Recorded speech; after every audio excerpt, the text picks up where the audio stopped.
കർത്താവിൻ്റെ മഹത്വമുള്ള നാമം വാഴ്ത്തപ്പെടുമാറാകട്ടെ. അനുഗ്രഹിക്കപ്പെട്ട ഈ നല്ല പ്രഭാതത്തിനായിട്ട് കർത്താവിന് സ്തോത്രം ചെയ്യുന്നു. ഈ പ്രഭാത സന്ദേശം കേൾക്കുന്ന എല്ലാ പ്രിയപ്പെട്ടവർക്കും വീണ്ടും വരുന്നവനായ ക്രിസ്തയേശുവിൻ്റെ ധന്യമുള്ള നാമത്തിൽ എൻ്റെ പ്രഭാത വന്ദനങ്ങളെ ഈ നിമിഷം അർപ്പിക്കുക. പ്രാർത്ഥനയോടും ദൈവാശ്രയത്തോടും കൂടി ഈ സന്ദേശത്തിലേക്ക് നിങ്ങളുടെ ശ്രദ്ധയെ തിരിക്കുന്നു. സദൃശ്യവാക്യങ്ങൾ 10-ാം അധ്യായം അതിൻ്റെ 2-ാമത്തെ വാക്യം. ദുഷ്ടതയാൽ സമ്പാദിച്ച നിക്ഷേപങ്ങൾ ഉപകരിക്കുന്നില്ല, നീതിയോ മരണത്തിൽ നിന്ന് വിടുവിക്കുന്നു. ഈ വാക്യങ്ങൾക്കായിട്ട് കർത്താവിന് സ്തോത്രം ചെയ്യുന്നു.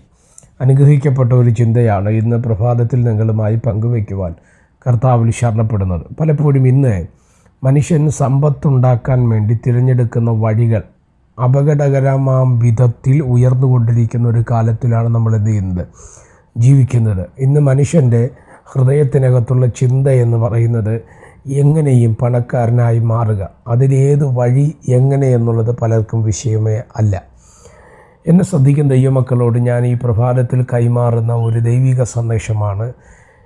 അന്യായമായിട്ടും കുറുക്കുവഴികളിലൂടെയും നമ്മൾ സമ്പാദിക്കുന്ന സമ്പാദ്യം അത് നമ്മളെ നന്മയിലേക്ക് എത്തിക്കത്തില്ല എന്ന് നിങ്ങൾ നിശ്ചയമായിട്ടും മനസ്സിലാക്കണം.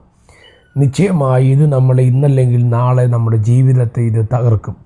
വേദപുസ്തകം നമ്മൾ പഠിക്കുമ്പോൾ ദ്രവ്യാഗ്രഹം സകലവിധ ദോഷത്തിനും മൂലകാരണമെന്നാണ് തിരുവചനം നമ്മെ പഠിപ്പിക്കുന്നത്, അല്ലേ? അപ്പോൾ ദ്രവ്യാഗ്രഹം എന്ന് പറയുന്നത് നിശ്ചയമായി നമ്മളെ നശിപ്പിക്കുന്ന ഒന്നാണ്. വേദപുസ്തകം നിങ്ങൾ പഠിക്കുമ്പോൾ പണത്തിൻ്റെ പുറകെ പോയ പലരും നശിച്ചു പോയ ചരിത്രമേ നമുക്ക് കാണുവാൻ തക്കവണ്ണം കഴിയത്തുള്ളൂ, അല്ലേ? പൈസയുടെ പുറകെ പോയ നമുക്കറിയാം.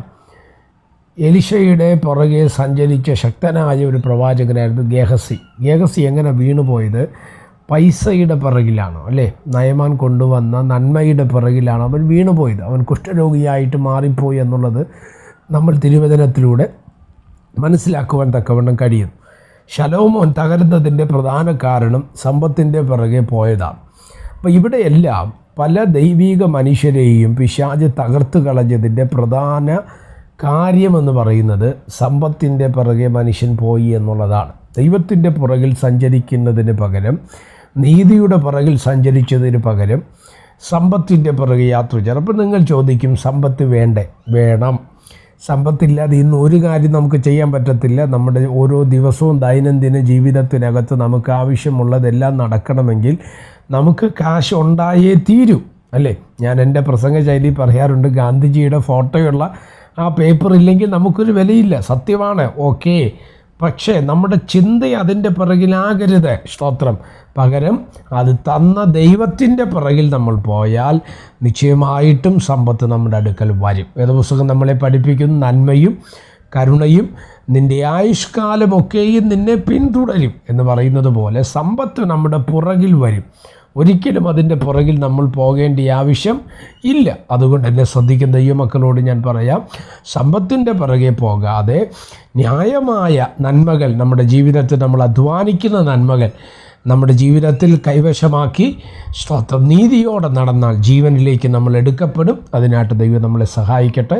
പ്രാർത്ഥിക്കാം. പരിശുദ്ധനായ ദൈവമേ, സ്വർഗീയ നല്ല പിതാവേ, ഈ സന്ദേശത്തിനായിട്ട് സ്തോത്രം ചെയ്യുന്നു.